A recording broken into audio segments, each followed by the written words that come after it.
Howdy folks, Meandering Mike down here in the little corner in the window.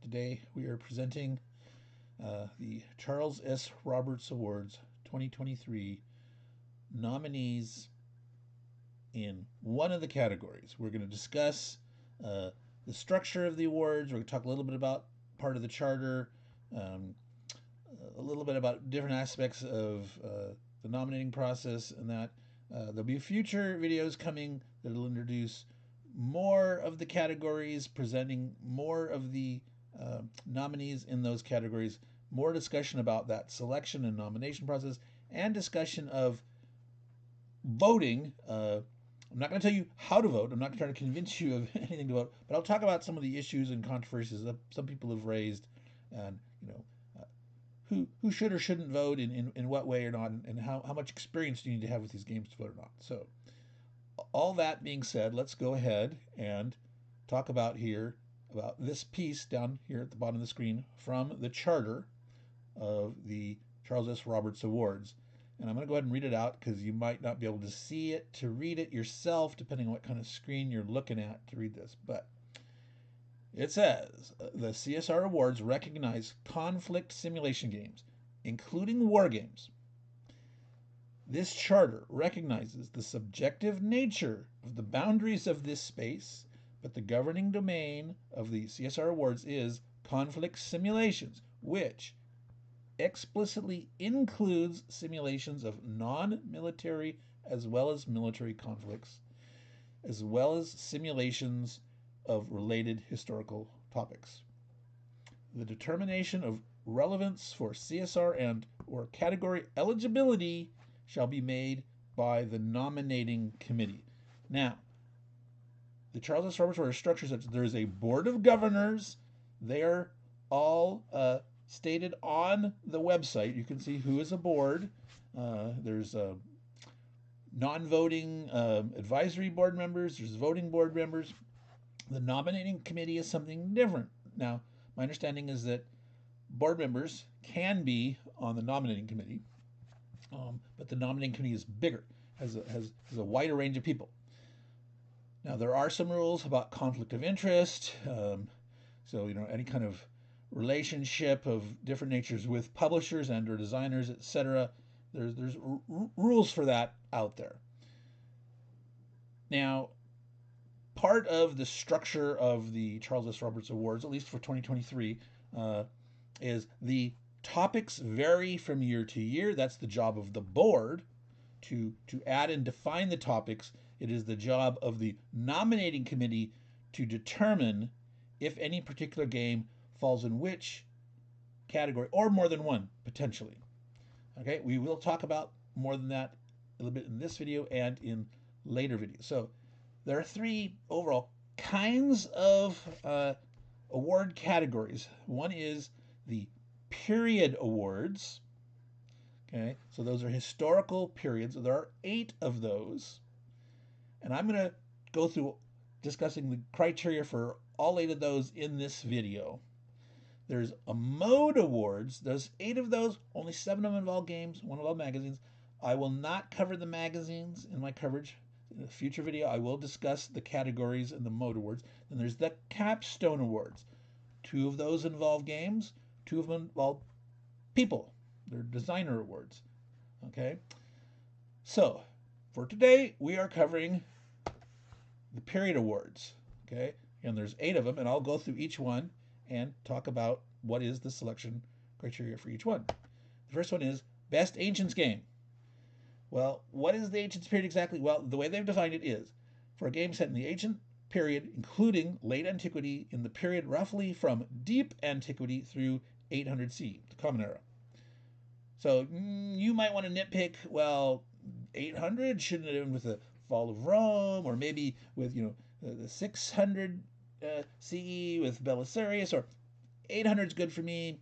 That's the coronation of Charlemagne. So I'm fine with that. Let's go on.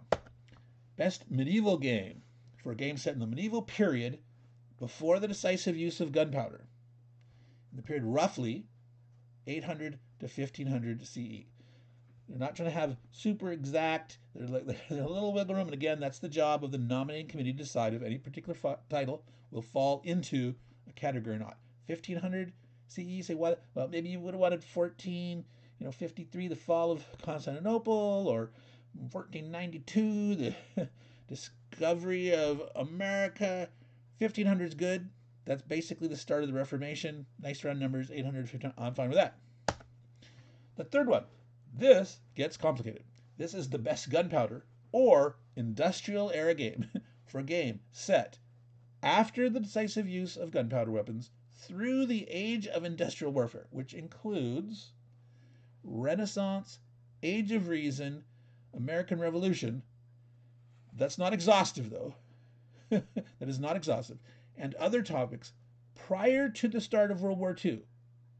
Yes, it goes all the way from 1500 CE to 1930, blah, blah, blah, blah, and I'm saying that because you might have said, well, 1939, right? Well, no, not necessarily. Or when did Japan invade, Manchuria or China, or, different people argue about that. We'll get to that endpoint. But anyway, this goes from 1500 to roughly 1930 something, okay? What are explicitly excluded? Napoleonic, American Civil War, World War I, and of course World War II, because that was the end point. Now, why are these excluded? Well, they have their own topics. That's why. They're their own categories. So I want to make one thing. This big gunpowder and industrial era game, this will include things like the Crimean War, okay, the Franco-Prussian War, etc. It'll include the Russo-Japanese War, all sorts of stuff, right? Okay, so let's go on. Best Napoleonic game for a game set in the period 1789 to 1815 and treating topics related to the French Revolution or Napoleonic War. Very specific, 1789 to 1815. However, just because your time frame is in there doesn't mean you're included, because it has to relate to the French Revolution or the Napoleonic War. This means the War of 1812 is in that other topic, that big complicated one, the best gunpowder and or industrial era game. War of 1812 is in there, etc. Other things potentially like that. What happened? So Napoleonic has to be related to Napoleonic efforts or the French Revolution. Best American Civil War game. Doesn't have to be a Civil War game. For a game set during the American Civil War or dealing with its immediate causes or aftermath.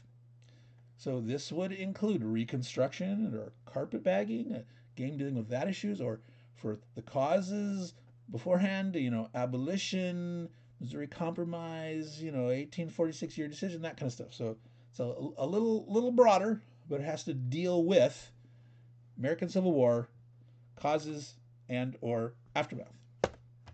Best World War I game for a game treating World War I or related conflicts. Well, okay, in the period 1914 to 1919. So the war ended in 1918. Treaty of Versailles was in 1919. Russian Revolution, that's related, started before 1919, but it didn't end before 1919. So, is the Finnish Civil War included? Well, that's related. So there's some wiggle room, and again, the nominating committee decides, is a particular game eligible. Now, do note this would not include the 1912 to 1930 war in the Balkans. That would be back in, yes, you guessed it, or category number 3, best gunpowder and or industrial era game. Yeah, that would be back there. That's the catch-all. Pretty big thing. Personally, I'm going to make a little editorial comment here. I think I would like to see that one cut in half, where, say everything up to the Napoleonic era would go in the first one, and everything after the Napoleonic era would go into a new category, with the Napoleonic era being right smack dab in the middle. Yeah, that's me, but it's fine this way. It's fine. But yeah, I think I would like to see it. Anyway, let's continue. Next, best World War II game for a game treating World War II or related conflicts in the period 1937 to 1940. So they choose 1937. This is kind of like the second effort to the Japanese and China. It would also include, certain shenanigans of our friend in Germany, 1938, the Germans occupied the Sudetenland. Sees that from Czechoslovakia. It would include that. Wouldn't include though like the remilitarization of the Rhineland. It wouldn't include the Anschluss, which I believe was 1936. If I remember right. I would have liked this to see this a little earlier in the 1930s. But this is fine. I'm fine with it. It's good enough. But yeah, I would have preferred to go a little earlier. And last and not least, just last in the chronological order, is Best Modern Game. 4. A conflict simulation dealing with post-World War II, post-1945, Cold War, including Korean and Vietnam conflicts, or post-Cold War topic, up to modern day. Mouthful, which could have been shorter. Post-World War II to modern day, that includes all of it. Now, this does not include the future. There's no fantasy, there's no science fiction, there's no alternate history in these. These period awards are all historical periods. There is a mode award for hypothetical games, and we'll discuss that in a later video. But so post World War II through modern day, actual historical things. So no Cold War gone hot.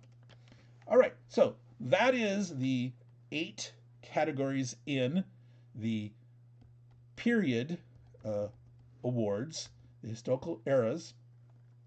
I'm going to cover in detail one of these, and that is Best Napoleonic Game. Why that one in the middle? Well, that's because this one has 5 nominees. Now, all these categories, the ideal goal of the Charles S. Roberts is to have 5 nominees in each. There can be more if there's ties for 5th place, and there can be less than 5 in some circumstances. In fact, there's a fair number this time, and I will do a future video talking about that. There's some controversy about an issue, and I think they handled it adequately for the most part, but I think they should have done something slightly different. So we will discuss that later. But so, Best Napoleonic Game, 5 things, and why did I pick this one? Because I have done unboxings on all 5 of these. I can talk a little bit about each one. I can show it to you. I will link in this description of this video the links to these unboxings, and at the end of this video there will be one of those pop-up links that you can go to my playlist that will have all my Charles S. Roberts Awards 2023 coverage. So far I have 18 unboxings done, and I'll have videos like this one and the future ones talking about the awards themselves. So let's get to it. So Napoleonic era, there are 5. These are going to be in alphabetical order of the title. Okay. The first one, Battle of Wagram. This is from the Historical Game Company. Designer is Stephen Kling. So Wagram, 1809, French versus the Austrians. There was also some Bavarians and Saxons there. There were some Italians also in the army, but they didn't make it into the scope of this game because I guess they sort of showed up late and didn't have as big a forces. So this game, it's the Saxons, Bavarians, along with the French fighting the Austrians in 1809. Next title in alphabetical order is Bonaparte Overruns Piedmont. This is part of the Library of Napoleonic Battles series. This is from OSG, Operational Studies Group. Designer Kevin Zucker. All right. The next one, which will be down here in the middle lower, Napoleon's Conquest. This is from Fellowship of Simulations. The designer is Bruno Lamotte. This is more of a higher level, strategic, diplomatic, operational level game. And more on those buzzwords there: tactical, strategic, operational, diplomatic, etc. Because some of that shows up in the Mode Award. So more on that on the next video of this nature. The next one in line alphabetically is Napoleon's Eagle 2, the 100 Days. Now, you say, Meandering Mike, there's no 2 on this box here. You're right. In the Board Game Geek entry, they're calling it Napoleon's Eagles 2, the 100 Days. It's part of a series. It is the second in a line. In the first Napoleon Eagles, they didn't call it Napoleon Eagles 1, but to differentiate there, but even though there's the subtitle, 100 Days, I don't know. It is what it is. Okay? This is a card game from Compass Game. Christopher Mueller is the designer. And the next one, last but not least, but last alphabetically, is Viva l'Empereur. This is by designer Herman Luttman. And it is from White Dog Games, and it is from Blue Panther. Well, the White Dog game published version is printed and distributed by Blue Panther, but there was a parting of ways, and this game had to be rehomed, and Blue Panther became the publisher. Both of these versions were published in 2023, and the nominating committee determined that yes, this is classifies as a game, even though there's like sort of a second edition. It's not really a second edition in the traditional sense. There's no rules changes. There was some, clarifications and errata type thing. The artwork's new artwork, but the game itself didn't change. Okay, so Viva l'Empereur is the 5th entry in the Napoleonic era. Of the 8 different topics of period awards, this was number 4, Napoleonic era. Now, I'm going to do another one of these relatively soon. Which one am I going to do next, you ask, Meandering Mike? Well, it's going to be the American Civil War. This one only had 3 entries, so this is one of the more controversial ones. There was a couple controversial ones, but they only came up with 3 somehow, right? It seems hard to believe that there's only 3 that would have met the qualifications. We will discuss that. But I chose this one next, to vehicle and avenue to discuss some of the controversy or not. And I have already done an unboxing of one of these titles. I'm in the process of working on the unboxing of the next 2. And so once those are all out there, I will then create my next video showcasing those, and I will talk about the next set of kind of awards, the mode awards, what's in those, but I will cover the American Civil War category there. So this has been a Meandering Mike production, presenting to you information about the Charles S. Roberts Awards, the nominees for 2023. As I said, I will keep doing more of these videos, more unboxings of these. I've said on my channel that I was only going to do like 1 unboxing a week this year.